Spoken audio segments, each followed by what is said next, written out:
My friends and I decided to go trick-or-treating this year. We were teenagers that wanted some candy and to teepee houses.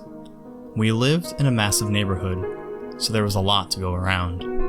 After 2 hours of going around the streets, egging and teepeeing houses, and a very lucky escape from the police, we were ready to end the night.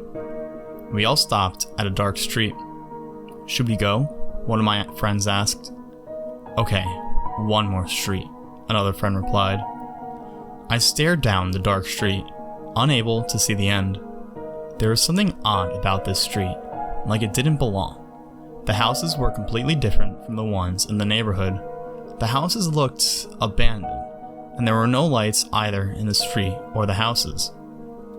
"I got a bad feeling about this, guys," I said. "Don't be a wimp, David.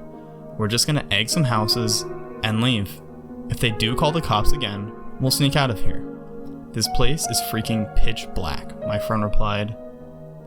We walked down the coal-black street, joking around and telling ghost stories, as I just couldn't help feeling watched.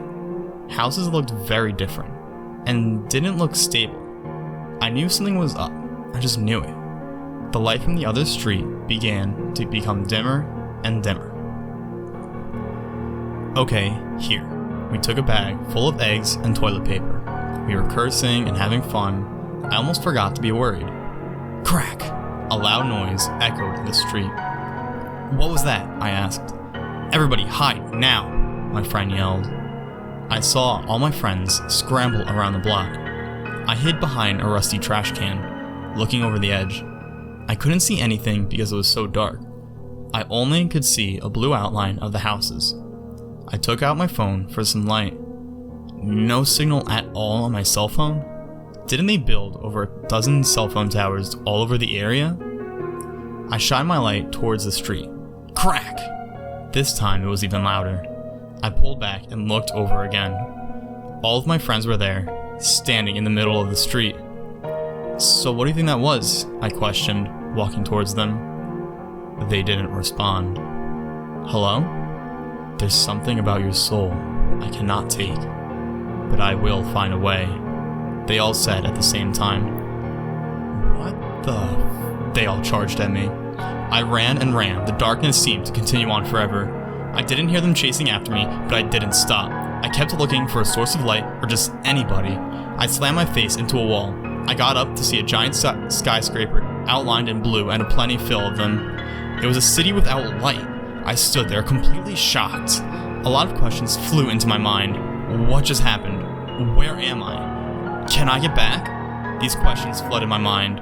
A loud growl roared behind me. I turned around to see wolf-like creatures blended in the darkness. "Shoot," I whispered to myself. I stood there looking straight at the creature. I regret my decision after that. I ran as fast as I could, hearing the creature's paws hitting the concrete. I stopped at an alley. "I think I'm okay," I said to myself. "You're far from okay," a similar voice responded. I turned around to see an army of people standing. I tried to run, but another group blocked the other side of the alley. A tall man stood in front. He was dressed in black and was wearing a hoodie that blocks his face. "What do you want from me?" I yelled. "I want your soul, like I did with all your little friends here. I used this realm to capture as many souls as I want." "You bastard," I yelled back. "You're different. Your soul is special and very hard to get. And what makes it harder is that you're protected. But no soul is strong enough to keep me out. Get ready to become my puppet." Then they closed in on me. I felt like this was the end, and that I was going to be made his puppet, and I couldn't do anything about it. A stereotypical light shone down on me. "Not him again," the tall man said. I woke up in my bed, with my bag of candy and leftover eggs from last night. I looked at my digital clock and it read 7:00 a.m., 11:01:11. I lay there for a while. I wondered if it was all a dream. Whatever happened, I'm safe now. I got up to get ready for school and saw a sticky note on my door saying, "I haven't forgotten about you yet."